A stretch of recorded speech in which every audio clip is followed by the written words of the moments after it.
네, 매달 첫째 주, 둘째 주는 성경에서 말씀하는 죄의 기준입니다. 성경이 무엇을 죄라고 말씀하는지, 죄를 규정하고 그 죄의 기준이죠. 저희는 이 죄를 탐사할 때 우리 헌법의 기준이 아닙니다.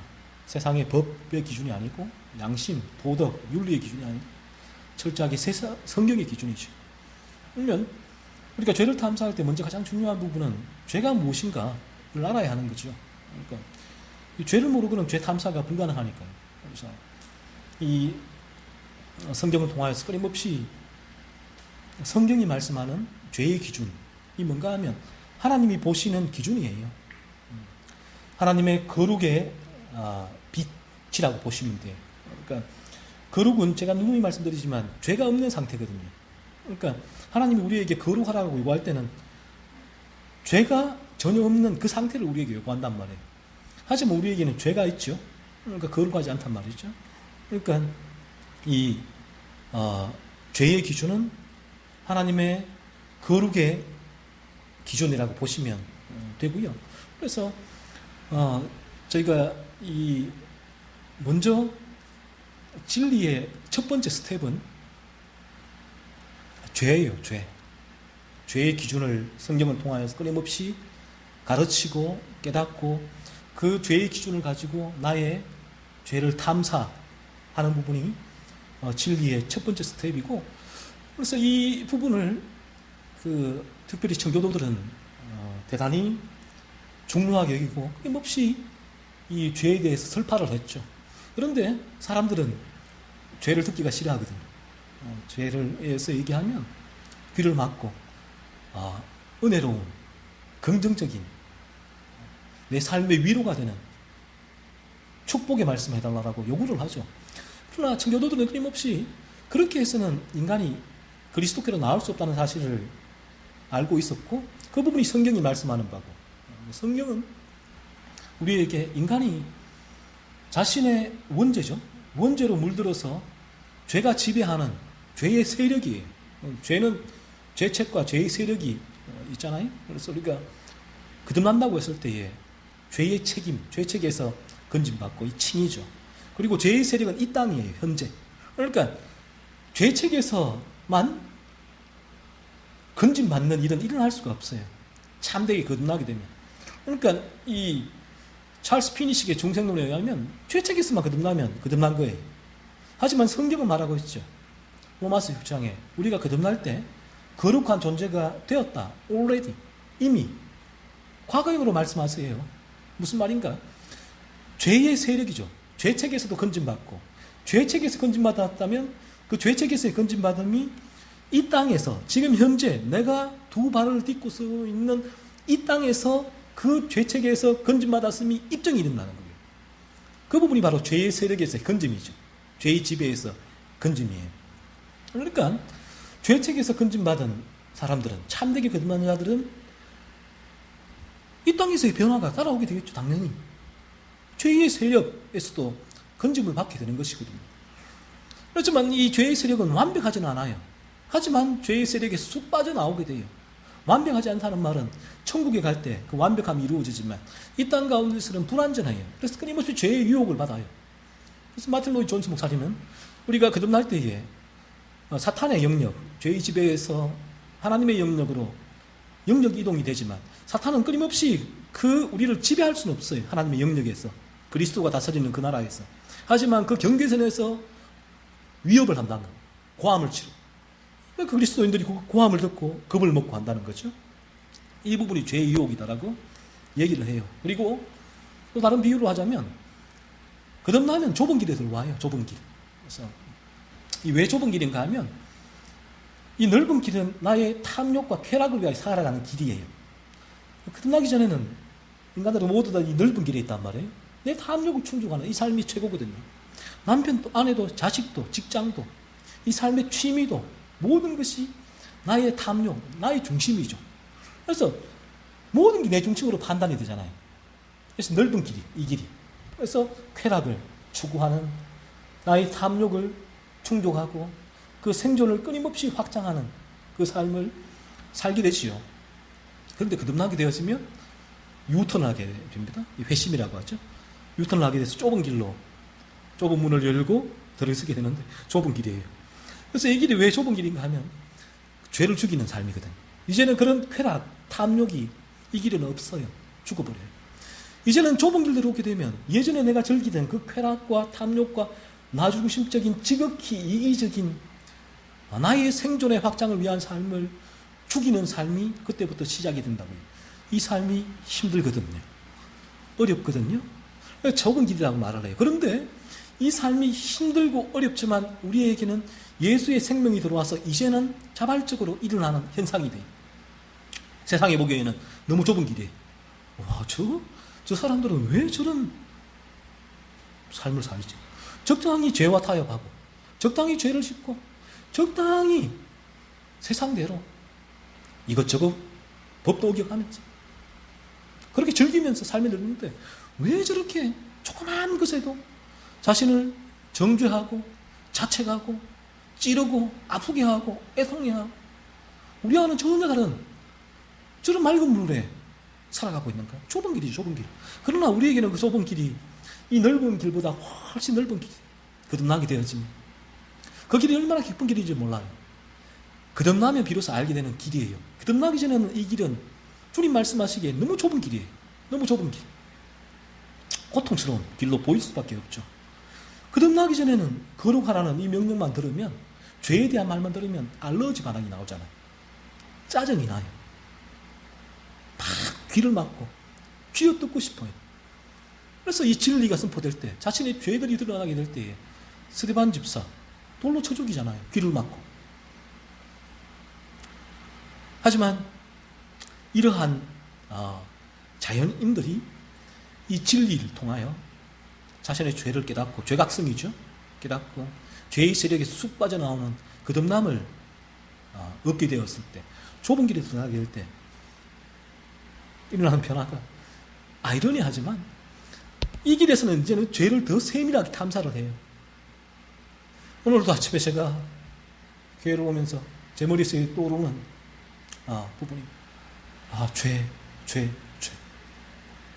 또 한 주간 이 죄가 나를 붙들고 나를 뒤흔들었구나. 죄. 어떻게 하면 이 죄에서 완전히 벗어날 수 있을까? 오, 그리스도 예수시. 그래서 제가 그리스도 예수께로 나아갑니다. 계속 이런 고백, 기도가 계속 이어지게 되죠. 그러니까 이 길에 들었으면 이제는 조그만 죄에도 예전에는 그 죄에 전혀 아무런 문제가 없었잖아요. 거듭나기 전에는 우리의 탐욕의 확장은 죄와 밀접하게 연결되어 있거든요. 그러니까 죄를 잘 지으면 탐욕이 확장이 돼요.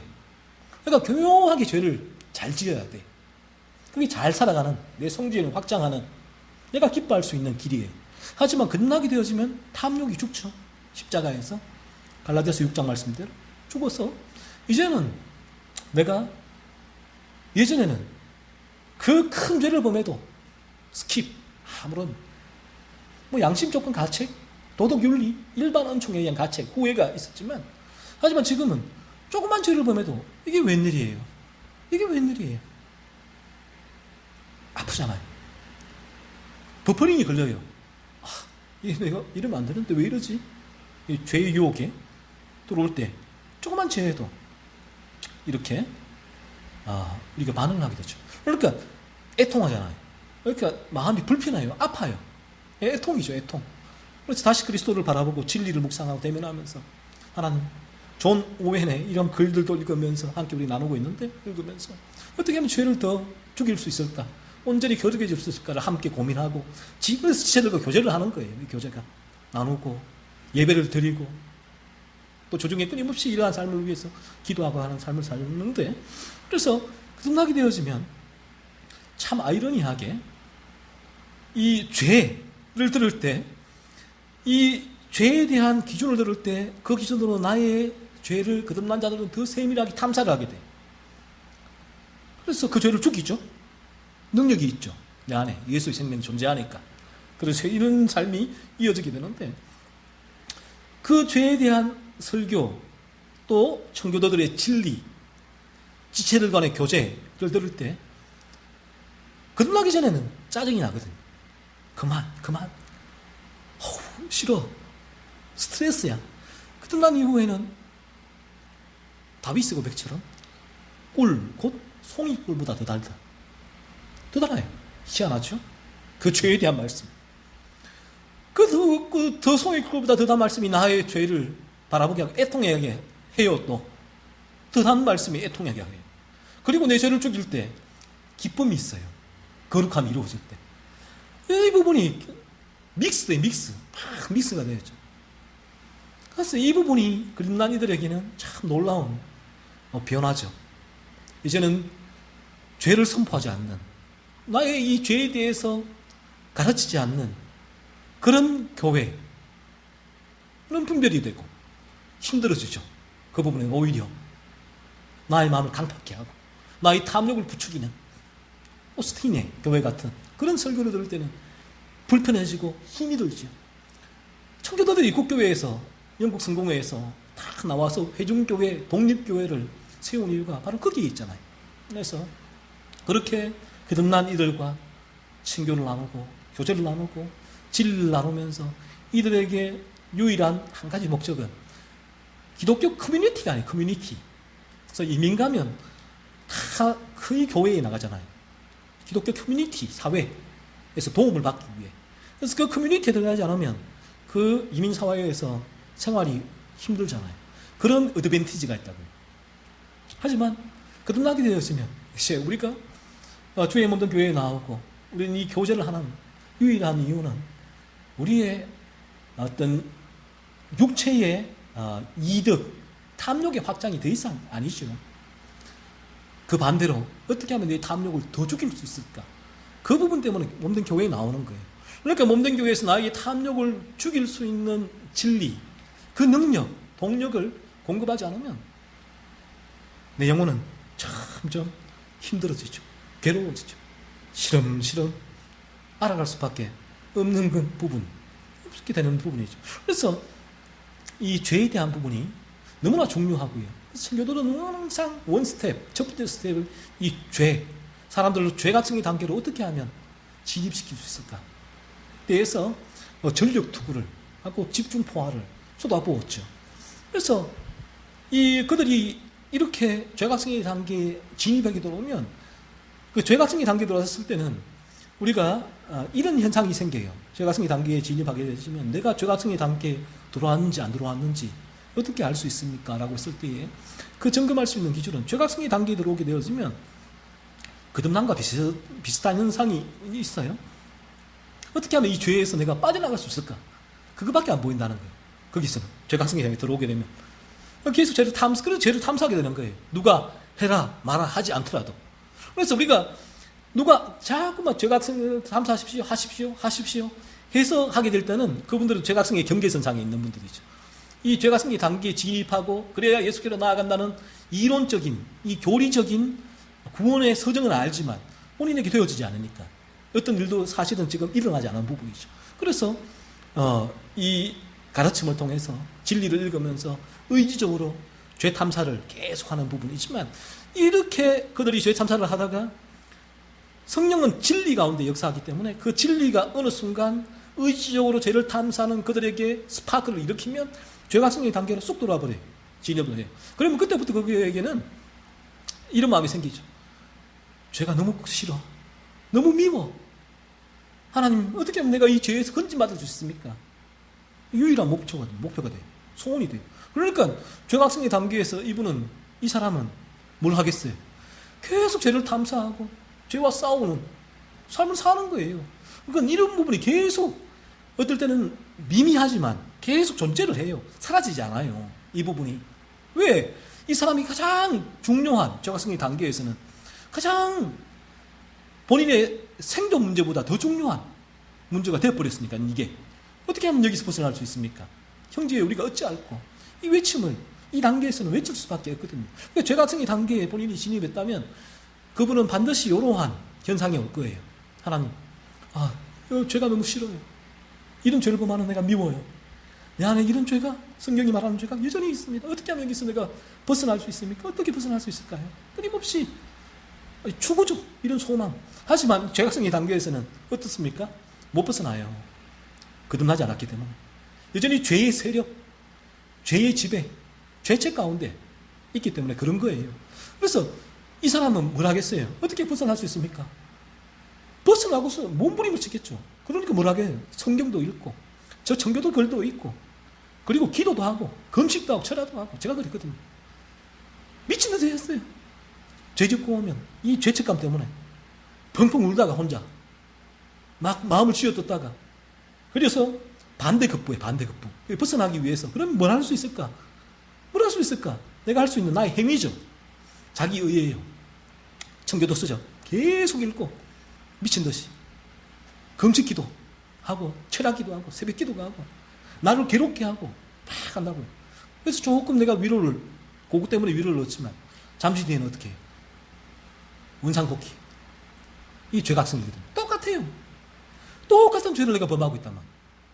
그러니까 또 미치죠. 이게 내가 벗어날 수가 없잖아요. 내가 할 수 있는 모든 맥시멈으로 내가 다 했다고요. 다 했다고요. 벗어날 수 없다고요. 그러나 나는 여기서 벗어나지 않고는 더 이상은 내가 견딜 수 없는 상태가 되어버린 거죠. 이게 죄각성입니다. 그러니까 마지막에 어떻게 돼요? 넉다운, KO가 되죠. 내가 뻗어버리죠. 내가 할 수 있는 게 아무것도 없구나. 이 자기의가 무너지는 단계. 수고하고 무거운 짐이 완전히 죄짐이 무너뜨리는 단계. 그래서 무너져 버리잖아요. 그래서 KO. 그리고 누구에게 나가요? 그 순간에 예수께 나가는 거예요. 왜? 더 이상 내게 할 게 없구나. 그리스도 예수의 십자가가 나에게 필요한 이유를 그때야 발견하게 되죠. 그래서 예수를, 십자가, 내가 그토록 이전에는 알았고, 그렇게 내가 다른 이들에게 예수 믿으라고 전했고, 우리 애들에게도 예수 믿어. 믿니? 끊임없이 많은 이들에게 전했고, 내가 알고 있던. 그런데 정작 내가 전하면서 그 예수를 내가 왜 믿어야 하는지 이유는 몰랐던 거죠. 왜? 내가 죄에 대한 이러한 죄각성의 단계, 고통, 왜 이 죄에서 벗어나야 하는지, 예수가 왜 이 세상에 오셨는지를 나는 전혀 몰랐다고요. 체험적으로, 실제적으로. 그래서 그 단계, 자기가 다 무너질 때, 예수의 십자가 앞에 나가게 되고 십자가를 붙들게 될 때, 그 순간 참 놀랍게 거듭나게 돼요. 그 순간 거듭나면 예수의 생명이 쑥 들어오면서 그토록 내가 고통했던 그 죄의 지배에서, 저는 이런 표현을 써요. 쑥 빠져나온다. 쑥 빠져나온다.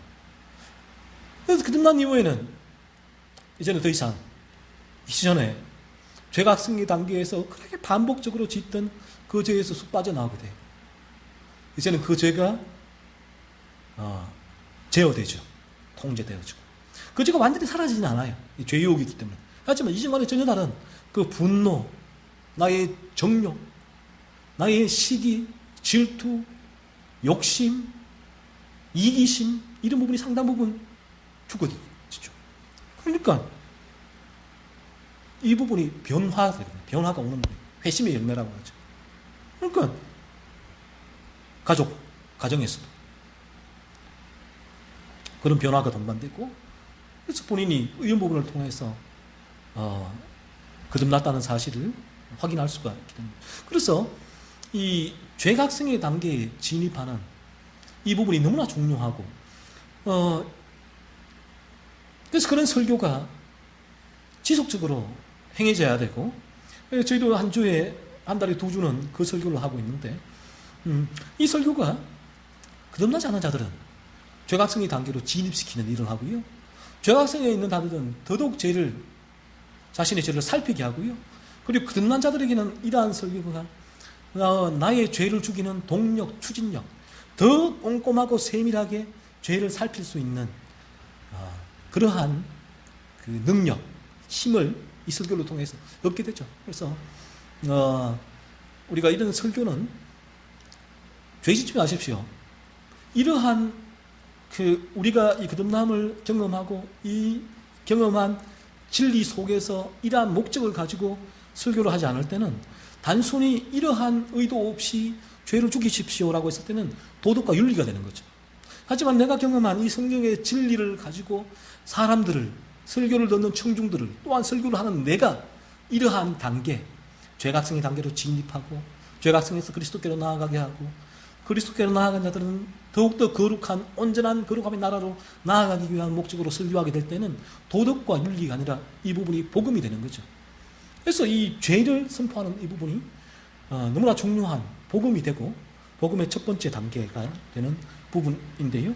오늘 그래서 우리가 이 구약의 이 인물들을 바라보게 될 때에 오늘도 바로가 이 모습이 나오는데, 바로가 당시 일반 학자들은 람세스 1세라고 당시 얘기를 해요. 역사적인 인물이란 거죠. 람세스 1세 그 당시에. 그래서 이제 확실하게 모든 학자들이 동의하는 부분은 아니지만, 그 바로 왕을 통해서 그러면 우리가 뭘 봐야 하는가 했을 때 이 성경은 말하는 거예요. 우리는 이렇잖아요. 와, 바로 나쁜 놈이네. 아주 나쁘네. 저렇게 이스라엘 백성들을 괴롭히고 하나님 백성들을 힘들게 했네. 아주 나쁜 사람이네. 라고 내가 바로는 아무런 상관없는 나의 의로움 속에서 바로를 우리가 바라보거든요. 일반적으로 성경을 바라보거든요. 그렇지가 않죠. 이 성경이 말씀하고 있는 바는 바로 이 부분이에요. 바로와 저와 여러분은 어때요? 똑같다는 거죠. 똑같은 죄의 지배 가운데 있는 인간이라는 거죠.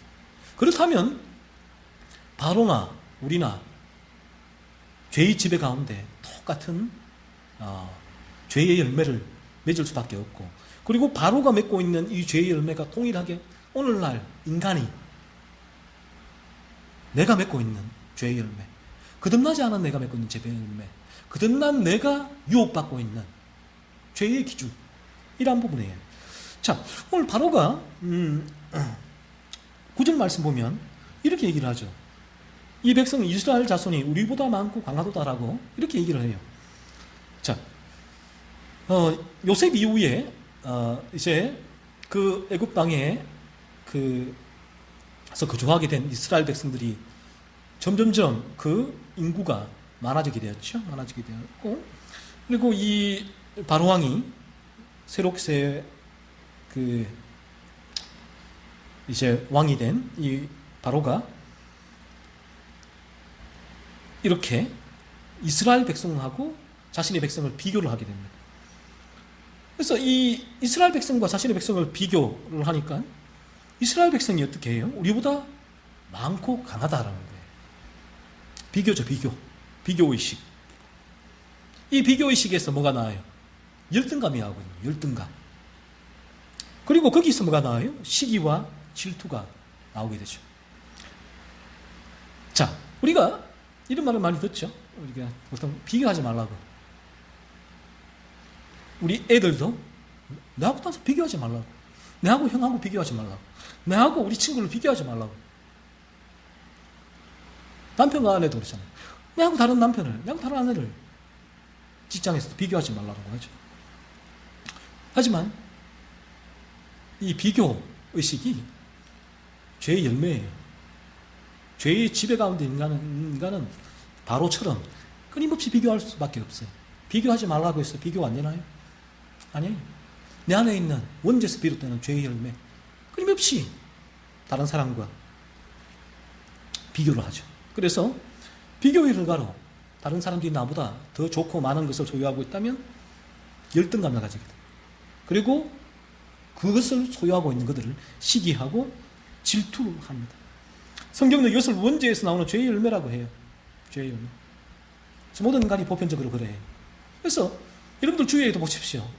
여러분들 저도 그렇고 이 비교가 끊임없이 흘러나오잖아요. 끊임없이 내가 비교하고 우리 애를 비교하고 아내를 비교하고 끊임없이 비교를 합니다. 그래서 이 바로가 품었던 열등감, 이스라엘 백성이 훨씬 많고 강하네. 그러면 우리는 훨씬 약하고 작네라는 이 열등감과, 그리고 이스라엘 백성들에 대한 시기와 질투는 비교의식에서 비롯되는 거죠. 그래서 우리가 이 다른 누군가와 비교를 하게 될 때에 다른 누군가에게 없는 것을 내가 더 가지고 있다면 거듭나지 않은 인간은 우월감을 가지죠. 우월감 가지고 교만하죠. 그리고 내가 그보다 적게 가지고 있으면 열등감을 가지고 시기와 질투를 하게 돼요. 이 비교의 기준이 뭔가 하면 죄에서 비롯되는 탐욕이에요. 그래서 비교를 하는 거예요. 인간은 나의 죄에서 비롯되는 탐욕이 살아서 탐욕이 먹이가 필요하거든요. 탐욕이 뭘 먹어요? 비교의식. 비교 통해서 자신의 먹이를 먹는 거예요. 탐욕을 확장하는 거죠. 그래서 다른 사람이 비교를 했을 때 나보다 더 탐욕이 확장되어 있으면 시기하고 질투하고 열등감을 가지게 되고, 내가 그 사람보다 더 탐욕이 확장되어 있으면 우월감을 가지고 교만하게 되죠. 그래서 바로의 이 기준도 마찬가지예요. 이 비교의 기준은 탐욕의 확장이죠. 비교해 보니까 이스라엘 백성이 애굽 백성보다 많고 강하다는 결론을 내린 거죠. 이스라엘 백성이 애굽 백성보다 더 탐욕을 확장한 거예요. 본인의 탐욕의 기준에서. 그래서 열등감을 가지고 시기와 질투를 하게 되었습니다. 이 비교의식을 통한 열등감과 시기와 질투의 생성은 죄의 지배 가운데 있는 인간의 자연스러운 모습이에요. 그래서 우리가 이 심리학에서는 비교하지 말라, 상담학에서는 끊임없이 이렇게 얘기를 하잖아요.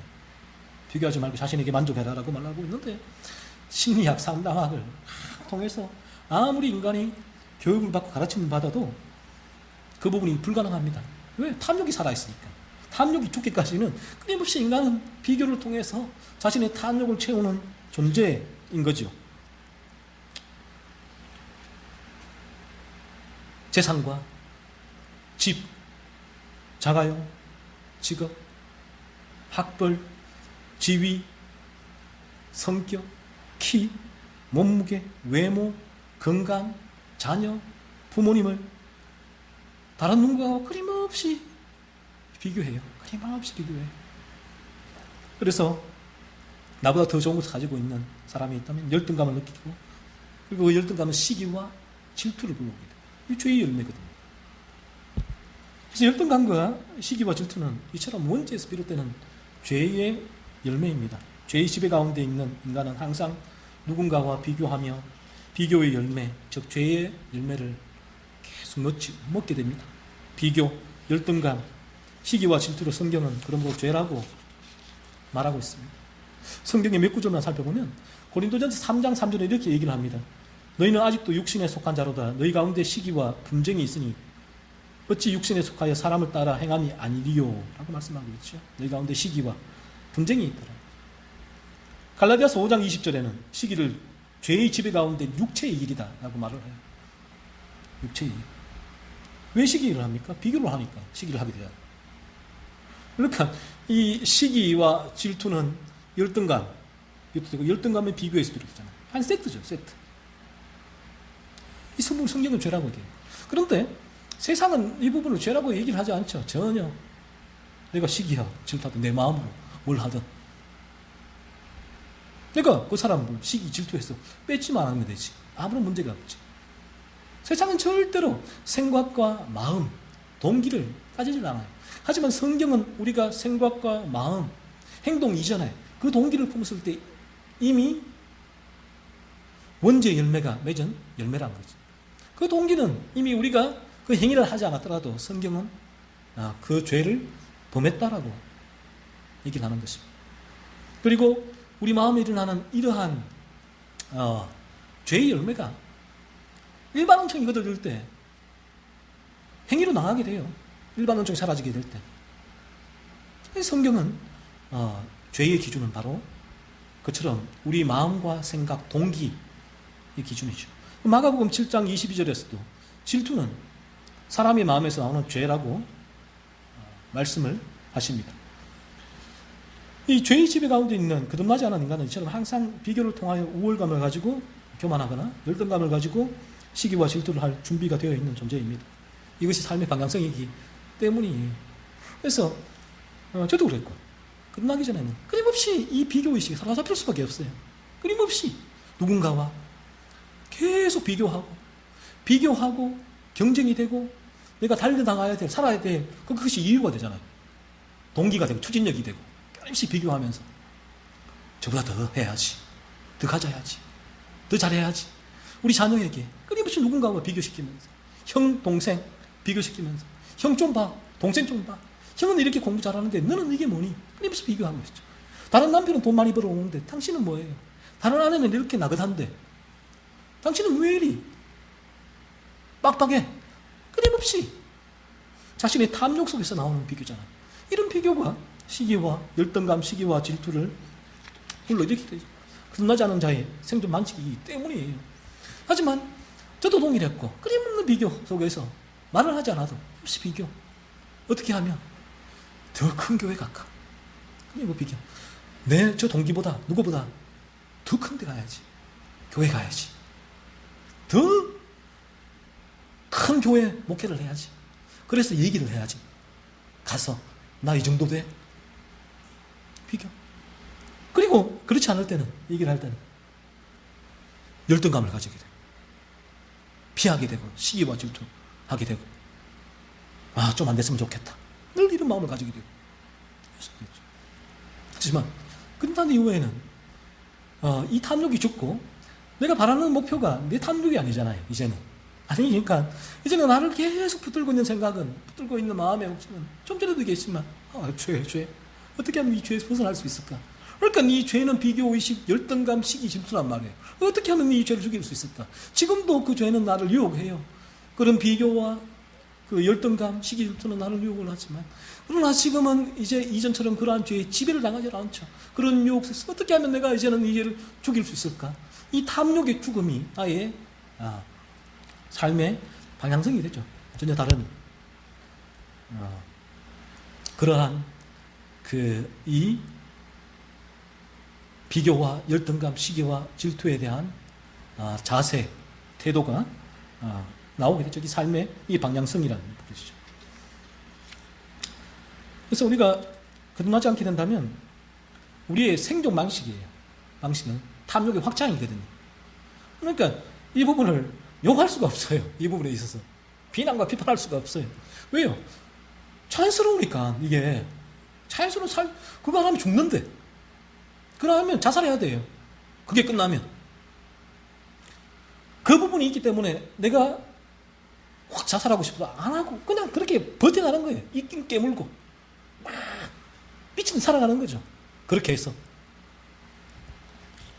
자연스러운 인상이에요. 그래서 우리는 그 부분을 비난과 비판할 수는 할 수가 없어요. 해서는 안 되고 자연스러운 삶으로 나가니까. 단지 우리가 해야 할 일은 그 부분이 그들이 죄라고 인식하지 않는 부분을, 죄라는 부분을 가르쳐줘야 되는 거죠. 이 거듭난 우리가 해야 될 일이고 성경이 목적이고 우리 주님의 교회가 존재하는 이유가 그 부분이에요. 당신도 한 주간에 그렇게 살아왔지요. 그 부분은 자연스럽지만, 성경은 하지만 그 부분을 죄라고 얘기를 합니다. 죄의 지배 가운데 있을 때는 우리는 그런 삶을 살 수밖에 없습니다. 그 부분이 죄예요. 죄. 그러니까 이제 그러한 죄를 알려주고 깨닫게 했을 때는 그 죄를 탐사할 수 있는 죄의 기준을 던져준 거죠.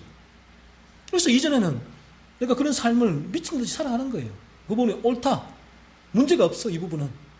나는 교회에서 예배하고 다 하지만 나의 삶은 이런 삶을 향해서 끊임없이 달려나가는 삶이에요. 교회에서 난 구원받았어. 하지만 내 삶은 이런 삶이에요. 아무런 문제가 없다. 그런데 이 교회에서 이제 누군가가 진리를 통해서 그 부분이 죄야. 죄.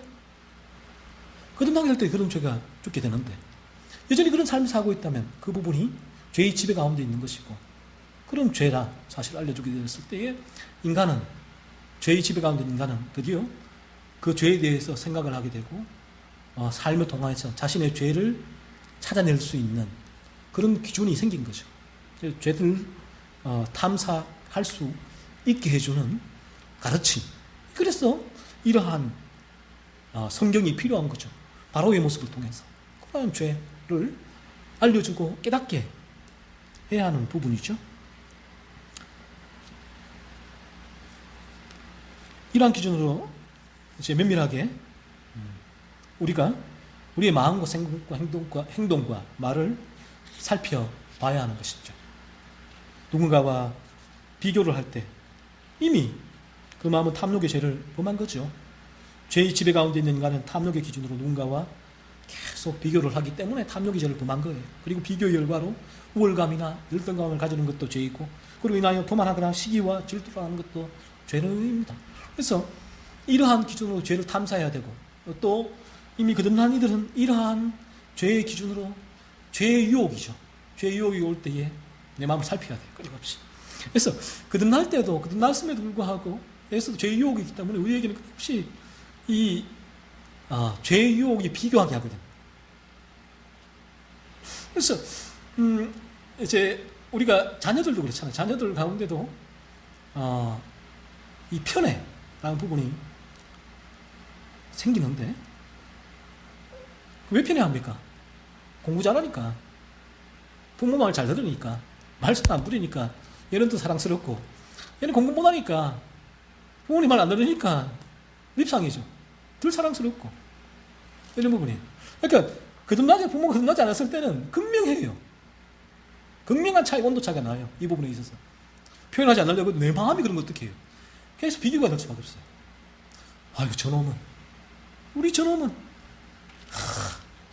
이 큰 애하고 왜 이렇게 달라, 둘째는.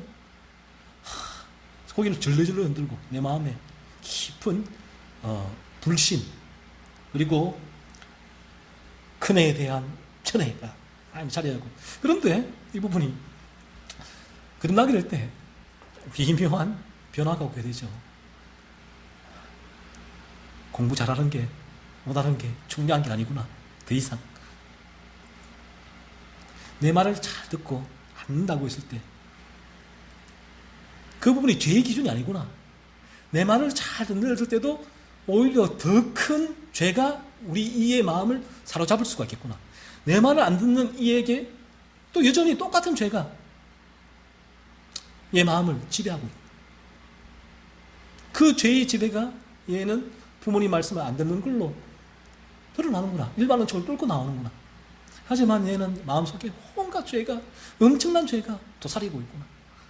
바라보게 되죠. 이렇게. 그러니까 어떻게 됩니까? 비교가 죽어지죠. 왜? 탐욕이 죽으니까. 부모 마음에. 부모가 탐욕이 있으면 자녀들도, 부모의 목적은 이 땅 가운데서 탐욕의 확장이에요. 탐욕의 확장이 뭐예요? 자녀가 잘 살고 돈 많이 벌고 좋은 대학 가서 떵떵거리고, 그리고 돈 벌어서 부모에게 잘 해주는 것, 건강하게 오래 사는 것, 이게 목적이잖아요. 탐욕의 확장, 생존 방식이란 말이에요. 아직 거듭나게 되어지면 이게 무너져요. 자녀들에게도 그렇게 바라보게 되니까 편애가 무너지죠. 무너지게 되고, 자녀들에게 바라는 바가 뭡니까? 오직 하나, 거듭남이잖아요.